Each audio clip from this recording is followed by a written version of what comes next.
It's nearly midnight on the eve of 8 August 2012. And this is 616, Warning 616, Two Wolves.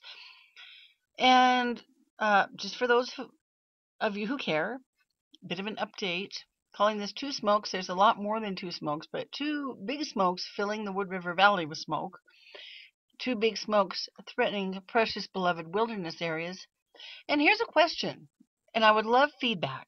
So anybody who has a thought on this, please just give me feedback. Now, bear in mind that there's a recent federal law. It went into effect just really in the recent years since I last worked in the fire world.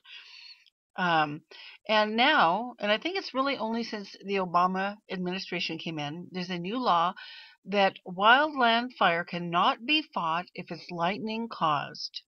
It cannot be aggressively fought if it's lightning caused or is said to be lightning caused, unless human life, structures, or livestock are threatened. It can be contained to a degree. It can be steered away from harm's way, but it can't be actively fought and suppressed if lightning, quote, lightning caused, unquote. Okay, let's look at the heat wave. We don't know. There's many things we could say about the current weather and the horrific drought. Now look at all the wildland fire. Okay, we know that Homeland Security is now in large part taking over management of all wilderness areas, at least national parks and national major U.S. wilderness areas. That's been on the news. You can look it up. Well, I just wonder, would it be in someone's interest to ensure that people could not readily access the backcountry? For instance, I'll just read you something. I don't have it, I can't share it with you. I can't get it online, but I have it in my hand right now. Halstead Fire Emergency Area Closure. And this is very common that areas are closed and roads are closed to protect people. But there's a whole list of prohibitions against anybody entering any area, roads, or trails described in the emergency area closure for the Halstead Fire, all within the Middle Fork and Chalice Yankee Fork Ranger districts of the Salmon Chalice National Forest and the Sawtooth National Recreation Area, which is the Frank Church River of No Return. So one is not allowed to go into or be in the fire area as described below, and there's extensive closure information if you can get your hands on this document, or be on a trail that's described as closed in the order, or be on a road that's posted as closed, unless the person is a federal, state, or local officer, member of organized rescue or firefighting force, owner of private property, or permittee or contractor conducting currently authorized operations. Okay, well, of course, this is on the face of it, it makes good sense. Let's protect people in case of wildland fire, especially something like the Halstead, which is still only about 1% contained, and I'll show you in a minute how big it is now. But then I just want you to think about it. I would love your feedback. I'm not going to say anything or come up with my own premise, but it's just something to think about. You know, keeping people out of the most beloved backcountry wilderness areas. Okay, well, we'll just think about that. Let me know what you think. Let's go on to the story. This is from KBOI2.com. In southwest Idaho, human-caused wildfire spread. So there really are two big smokes filling my area right now. One from the west-northwest near this fire, okay, which is between Boise and the Wood River Valley. The other north-northwest, northeast, the Halstead. Okay, so this fire, this is called the Trinity Ridge Fire. This is a Boise National Forest. Takes credit for this photo. They have some fantastic photographers with the Forest Service. And I like this shot because this really depicts the ferocity and imminent danger posed by out-of-control wildland fire. This is a Forest Service access road. Of course, it's closed now. Could be a logging road also. But can you imagine how readily one could become trapped in the backcountry if one didn't know where the closures were or exactly what the fire was doing? We'll read the story, if I can get there. Just a moment. Thank you for watching all of these. So this is the Trinity fire. Okay. Here's the original story from KBOI. www.kboi2.com. It's going to be 101 degrees in Boise tomorrow. Drought continuing, very high temperatures, no rain, threats of dry thunderstorms still continuing in the area. Whoops. Boise, Idaho. A wildfire threatening nearly a dozen structures in southwestern Idaho appears to have been caused by a utility vehicle that caught fire along a roadway. So we have blankets causing fires. We have a utility vehicle catching fire somehow along a roadway. It's now caused this huge fire. A picture taken just yesterday. Crews were preparing for a long battle against the Trinity Ridge fire, which spread, that's as of earlier today, it's bigger now, to 3,300 acres in the Boise National Forest, while further to the west, more than 200 firefighters were working to contain a fast-growing blaze near Banks along Highway 17. Look how many of these are in either major wilderness recreation areas or along highways.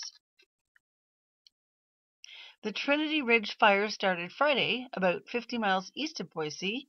And actually, I saw that blow up that evening. I was just on a break from work. I was outside when I saw the blow up. And I thought, uh-oh, that one looked mean from the beginning. You could actually see it from the Wood River Valley. Quote, going on, and could potentially grow very large because of dry conditions, the terrain, and again, the abundance of subalpine fir and lodgepole pine, much of which is dead or dying due to beetle kill in the region, said forest spokesman Dave Olson. This is a very challenging type of fuel to fight fire in. It's very dangerous, actually, to be fighting that type of fire.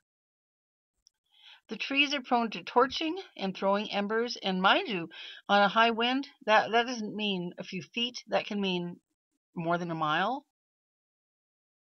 when trees torch and throw embers. They can start new fires, which impeded efforts to contain the blaze over the weekend before it spread. The blaze expanded Saturday despite nearly 50 runs by 4 military C-130s based at the Boise Air Terminal and more drops by 3 single-engine air tankers. The fire, which is 10 miles northwest of Featherville in Elmore County, was only 1% contained and threatening 11 outbuildings. And this can often mean ranches or camps. Officials briefed local residents Tuesday in the town of Pine. A lot of people live in the backcountry there, people who like to live off the land. They told them that we're dealing with a tough fire. It's going to take quite a long time to suppress it. Again, they can actually suppress it if it threatens the town or human life or livestock. Otherwise, they can't actively, quote, fight it, as in the old days. Olson said it could be weeks. A community meeting was also scheduled in the central Idaho town of Stanley. I've talked about this before, which is less than 20 miles from the largest of the state's 8 wildfires, according to NIFC. The Halstead fire in the Frank Church River of No Return Wilderness has spread to more than 50 square miles. 50 square miles since it started burning, last week, really. The blaze was caused by lightning. Back in southwestern Idaho, firefighters are working to contain the Springs fire near Banks. Okay, enough there. I just wanted to, we'll look at NIFC real quick. Trinity Ridge, right now, as of earlier today, that's how big it is, 0% contained. Now it's only 7 miles from Featherville. Roads in the area are closed. Halstead today. Well, I talked to the Forest Service today in town, actually. And at noon it was 30,000. I think it's quite a bit more already. They're trying to steer this fire north into a swamp in hopes that that will put it out. That could put it out, although here's something new for you folks. I'll try to give you something new every time. Fire can burn underground in root systems and break out later elsewhere. So swamp is not a guarantee of permanent suppression. Structures are threatened. Areas near the fire are closed. There's one other one. This is serious. Cave Canyon, 8,800 acres, 0% contained, only 15 miles southeast of Twin Falls. There's ranches and outlying homes there. That's enough on fire for tonight. 2 smokes and more.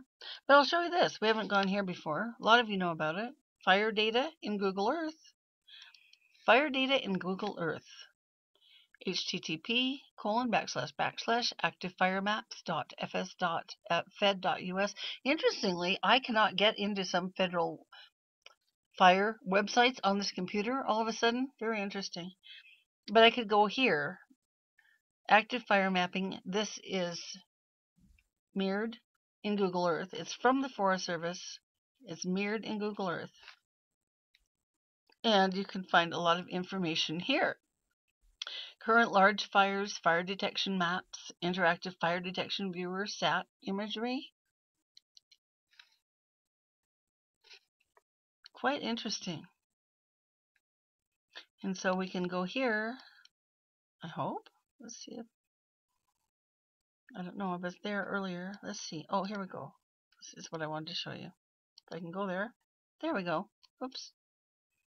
Here's one of the pages in fire data in Google Earth. Current large incidents, incident management team, type 1. I talked about that before. That is on they are on the Halstead fire. Type 2, this is the fire down by Twin Falls cave fire, probably. But if you go to fire data in Google Earth, these are all current fires. Okay. All right, this is Two Wolves Out. That's just this week's fire update for you. Still nothing threatening my region. That doesn't matter because we're all related. Thanks for listening and watching.